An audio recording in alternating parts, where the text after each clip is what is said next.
শ্রবণকে হসপিটালে নিয়ে আসা হয়েছে অনেক আগেই। জ্ঞান ফেরানো হয়েছে, ট্রিটমেন্ট দেওয়া হয়েছে। এখন ঘুমের ইঞ্জেকশনের প্রভাব ঘুমিয়ে আছে। চেহারা কেমন ফ্যাকাশে দেখাচ্ছে। শাহিন রেজা চৌধুরীর আশঙ্কাই সত্যি হয়েছে। শ্রবণ স্ট্রোক করেছে। জ্ঞান ফেরার পরই সেরকম রেসপন্স করছিল না। আর একটু দেরি করে হসপিটালে পৌঁছালে বড় ধরনের ক্ষতি হয়ে যেত। অল্পের জন্য বেঁচে গেছে। ক্যাবিন থেকে বেরিয়ে ডক্টর সামাদ চৌধুরী আর শাহিন রেজা চৌধুরীর দিকে তাকিয়ে বলে, আপনারা কি ছেলেটাকে একেবারে শেষ করে ক্ষান্ত হবেন? এতবার নিষেধ করার পরে ওকে কেন স্টেজ দিয়েছেন? শাহিন রেজা চৌধুরী মৃদুস্বরে বলেন, স্টেজ দিতে হয় না, ও নিজেই নেয়। কেন নয়? আপনারা এতগুলো মানুষ আছেন বাড়িতে, ওকে সামলাতে পারেন না? খেয়াল রাখতে পারেন না ওর দিকে? ওকে উত্তেজিত করে এমন কাজ করেন কেন? এমন ধরনের কথা বলেন কেন? জানেন তো ওর মানসিক অবস্থা ঠিক নেই। আগেরবার কি হয়েছিল ভুলে গেছে? শাহিন রেজা চৌধুরী কিছু বলে না।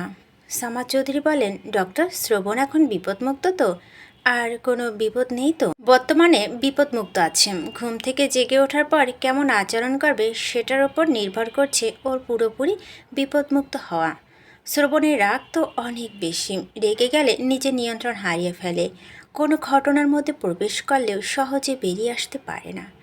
গোলকধাঁধার মতো আটকে থাকে সেই ঘটনার মধ্যে। আল্লাহ ডাকুন যেন ঘুম থেকে ওঠার পর শান্ত থাকে।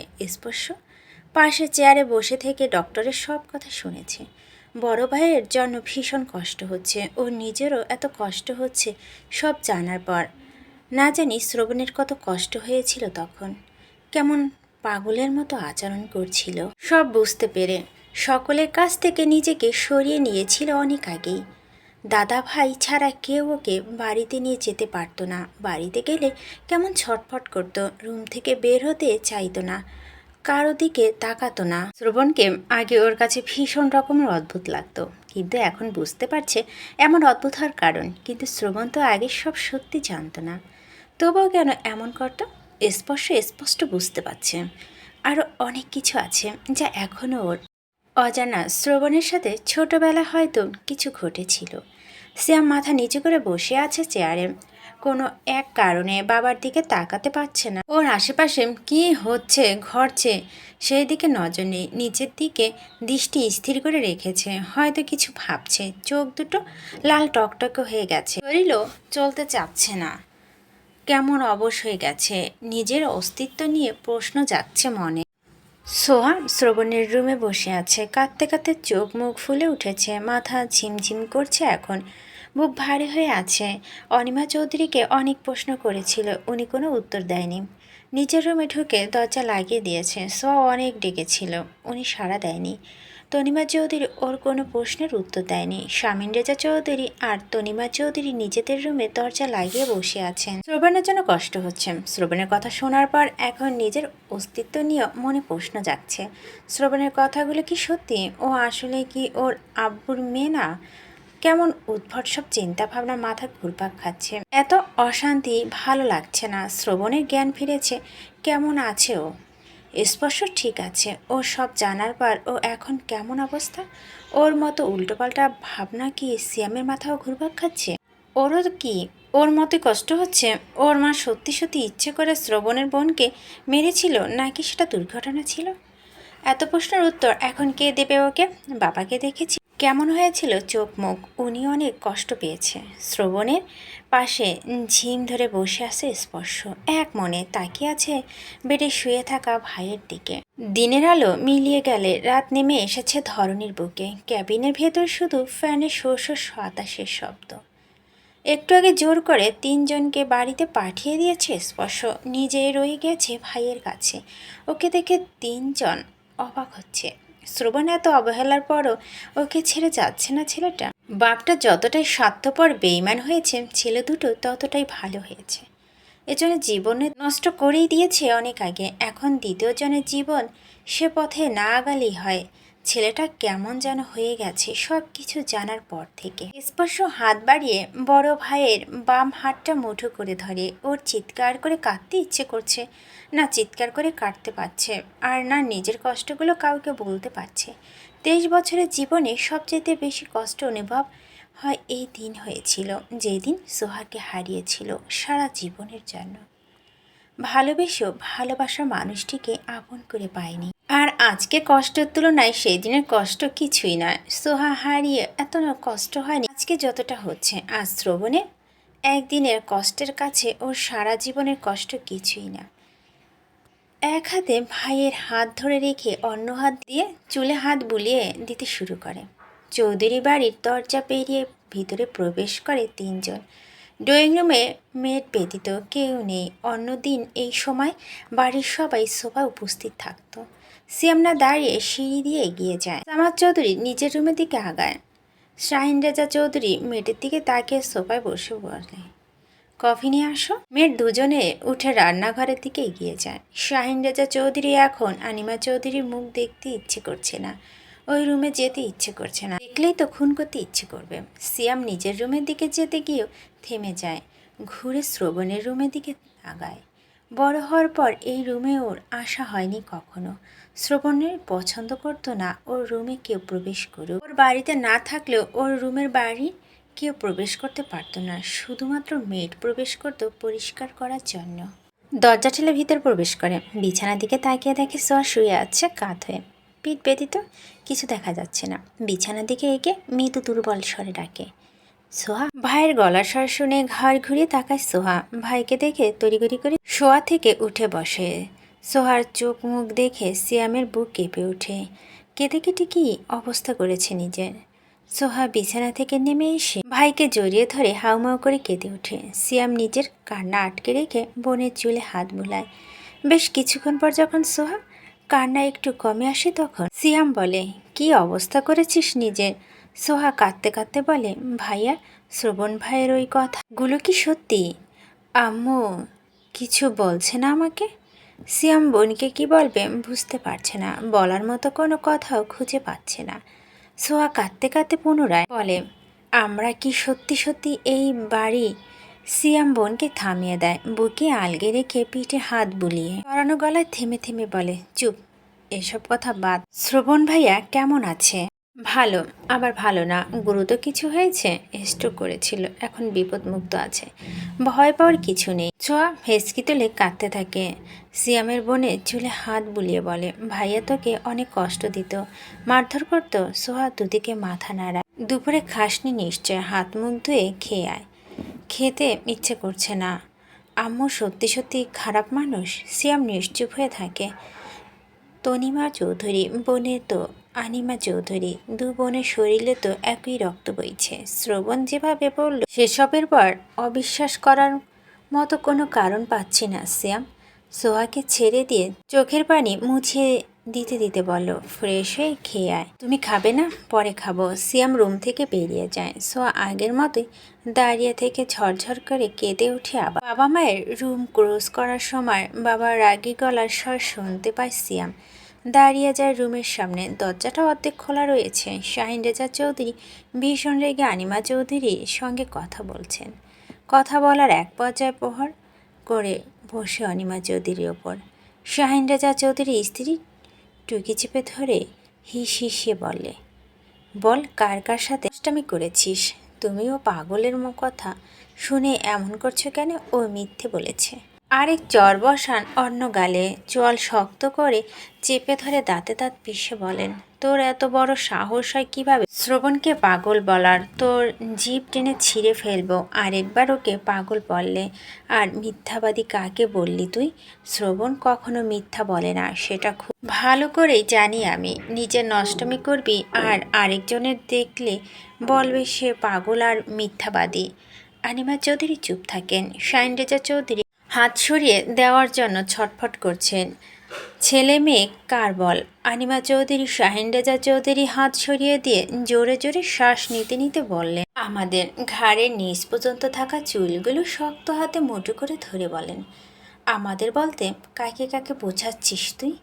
তোমার আর আমার। ওদের বাবা তুমি।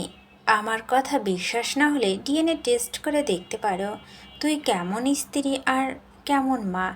এখন আমার নিজের সন্তানদের ডিএনএ টেস্ট করতে হবে আসল পরিচয় জানার জন্য। দুনিয়া উল্টে গেল, ওরা আমার সন্তান ওই পৃথিবীতে বেঁচে থাকবে, কিন্তু তুই আর আমার স্ত্রী হয়ে এ বাড়িতে থাকতে পারবি না। তুই আজকে এই বাড়ি ছাড়বি। তোকে আমি আর এক মুহূর্তে এই বাড়িতে দেখতে চাই না। তোর মতো নষ্ট মহিলার জায়গা নেই এই বাড়িতে। সিয়াম সরে যায় দরজার সামনে থেকে। বাকি কথা শোনা আর আগ্রহ নেই। রুমে এসে টাওয়ালা হাতে সোজা ওয়াশরুমে প্রবেশ করে। মাথা ব্যথা ফেটে যাচ্ছে যেন। মস্তিষ্ক উত্তপ্ত লাভার ন্যায় গরম হয়ে আছে। মাথায় পানি না ঢাললেও আর ঠান্ডা হবে না। রাত পেরিয়ে ভোরের আলো ছড়িয়ে পড়েছে একটু একটু করে। বাইরে এখনও পুরোপুরি আলো ফোটেনি, কিছুটা অন্ধকার হয়ে আছে এখনও।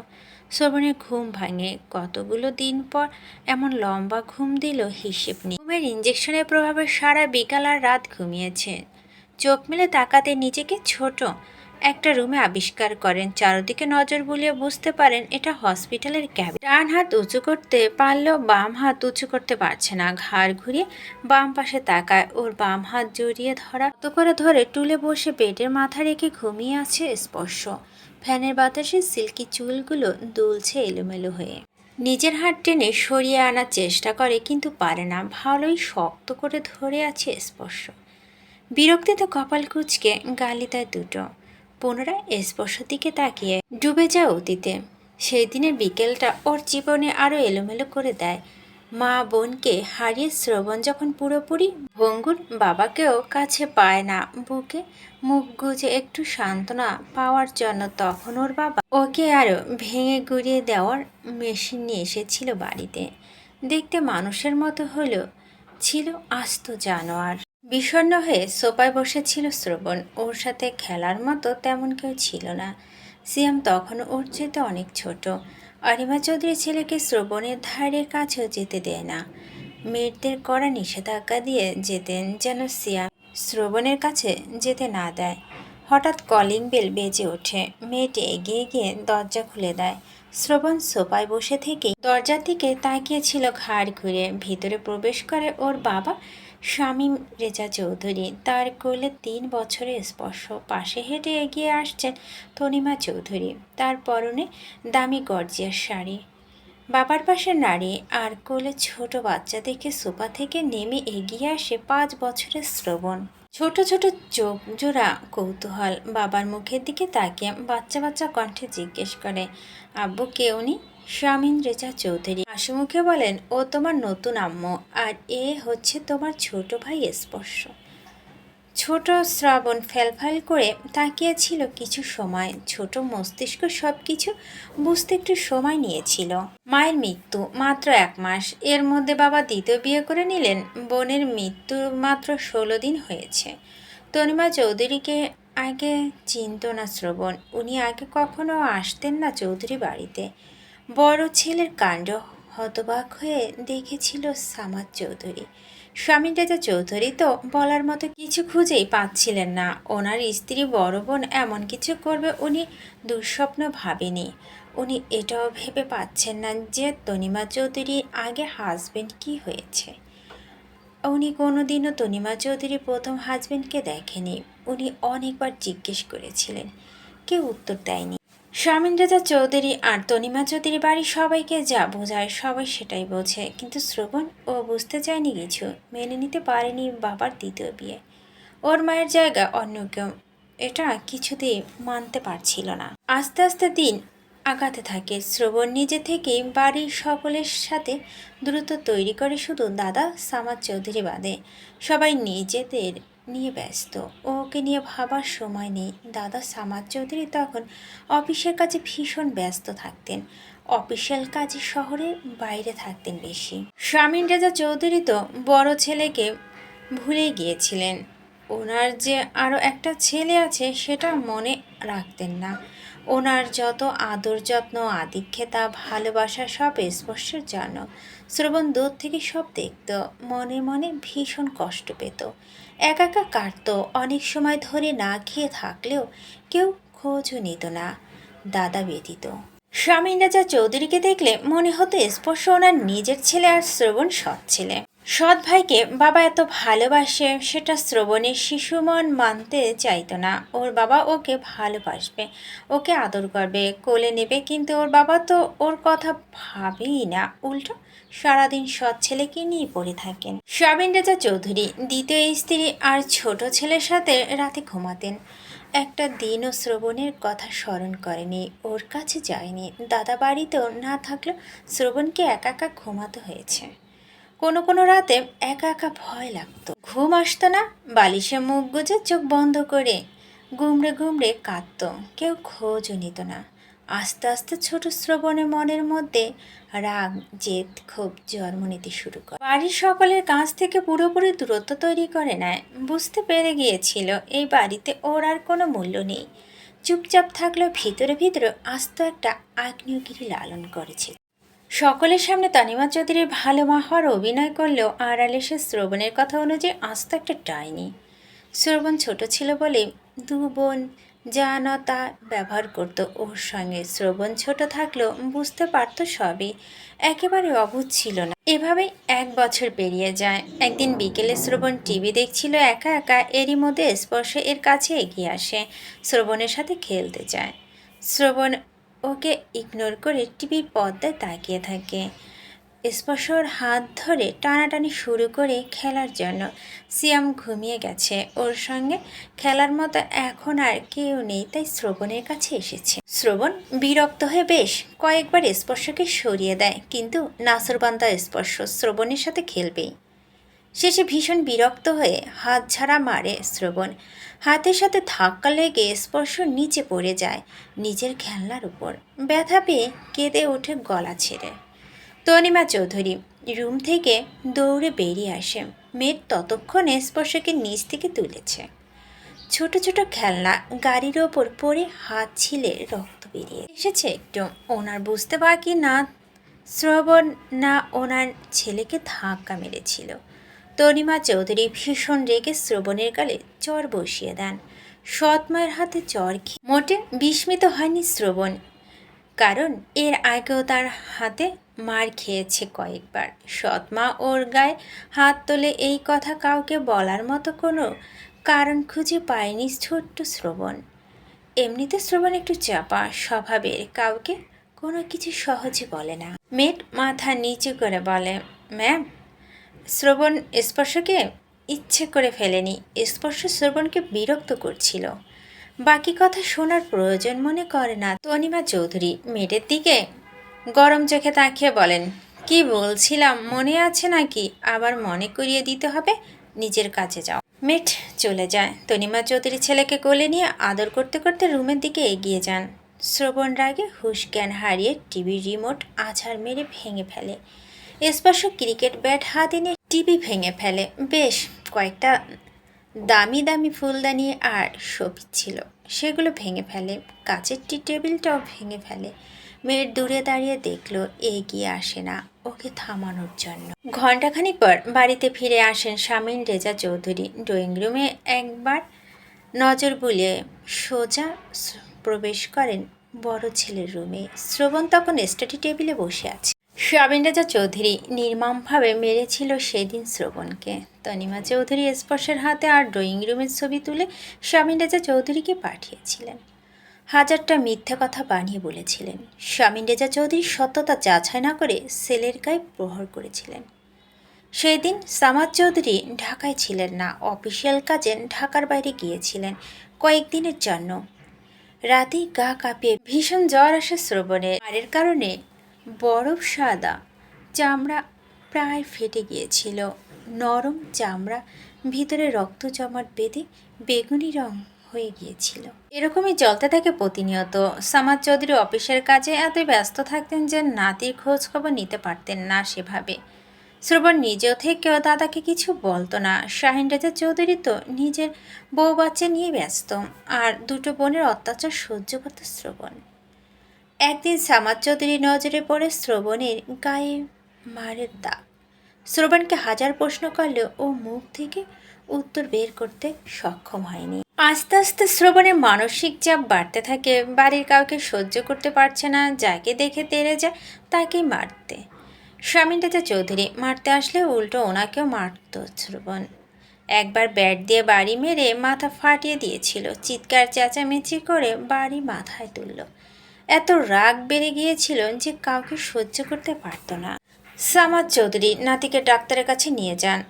ডাক্তারের পরামর্শ আবার নিয়ে যান সাইকিয়াট্রিস্ট এর কাছে জানতে পারে শ্রবণের মানসিক অবস্থা আশঙ্কাজনক। এভাবে চলতে থাকলে মানসিক ভারসাম্য হারিয়ে ফেলবে খুবই শীঘ্রই।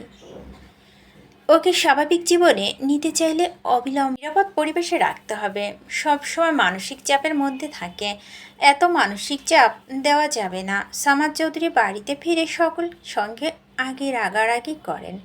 তনিমা চৌধুরী ভালো মুখোশ পরে নাটক করেন।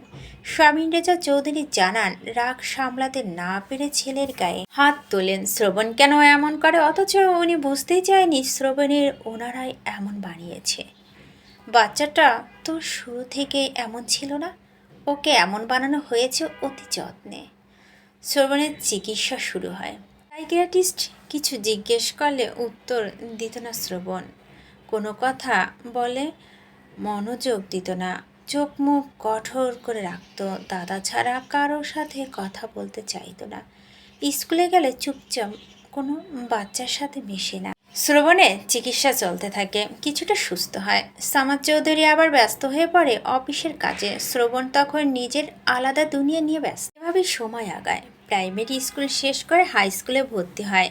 স্ত্রীর প্ররোচনায় বড় ছেলেকে বোর্ডিংয়ে দিয়ে দেন স্বামী রেজা চৌধুরী। তখন শ্রবণের মেজাজ আরও খিটখিটে, রাগ নাকের ডগা। সামাদ চৌধুরী নিজেও ভেবেচিন্তে আর কিছু বলেনি। বাড়ির চেয়ে বোর্ডিংয়ে ভালো থাকবে এটা ভেবেছিলেন। একাকিত্ব, নিঃসঙ্গ, বিষাদ, হতাশ, রাগ, ক্ষোভ শ্রবণকে আর শেষ করে দিতে শুরু করে। বোর্ডিংয়ে বড় বড় ছেলেরা র্যাগিং করত, রেগে তাদের সঙ্গে মারামারি শুরু করত। চৌধুরী বাড়িতে বারবার নালিশ যেত। স্বামী রেজা চৌধুরী শ্রবণকে বাড়ি নিয়ে গিয়ে মারতেন। অন্যদের সঙ্গে ঝগড়া মারামারি করার কারণে ওনার কাছে কেন বিচার আসে?